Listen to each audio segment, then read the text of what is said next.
Hey everyone, it's TVC Mario, and you're here for an End Time report. In today's video, I wanted to go ahead and report on this. I'll leave it linked up in the description section. Stephen Curry's wife accuses N.B.A. of being rigged for money or ratings after husband is ejected from Game 6. Technical foul, here. Slide, push, technical foul, Iverson. Listen to me. It wasn't your play, and you went from there to there and brought the crowd down. You're not going to do it. Crowd down. Wow. Yeah, these people here understand. About them instead of refereeing the game? My job is to referee the game. All right, so what you worrying about the crowd? Alan, that's because you're not going to do that. Play the game yourself. You let people get it away. Alan, the conversation is over. That's not part of the play. What I'm saying to you every game I've watched on TV, you call. Every call is a foul. I even told those guys before the game, Ben, and every call is a foul. They don't even have a part of the game. Hey, Larry, are you through? No, I'm not through. You've ruined every game, Ben. Excuse me. You got it. You got it. That's good. Technical foul. That's all you can do. I suggest you sit down.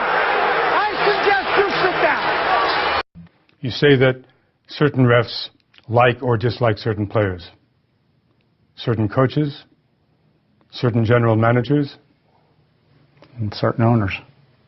You told us, I knew these guys, knew who they liked, who they despised, and who they would help or screw over.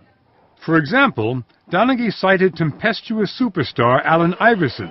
Some refs liked him, some did not. Natural enough. But Donaghy said several refs would let their feelings influence their calls by either favoring Iverson or favoring his opponents, and that would affect the score.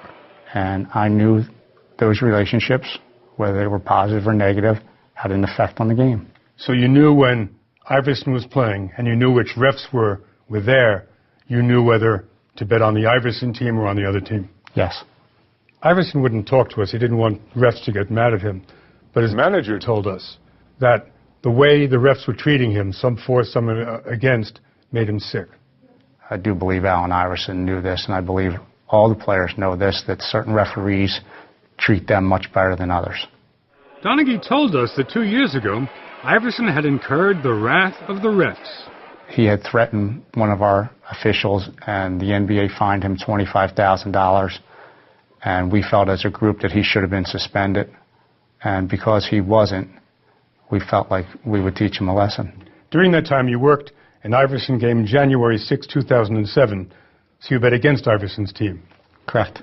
Because you knew that all the refs were gunning for him. This was openly discussed. Openly discussed. And I knew that the other two referees and I sought out to do a little justice of our own.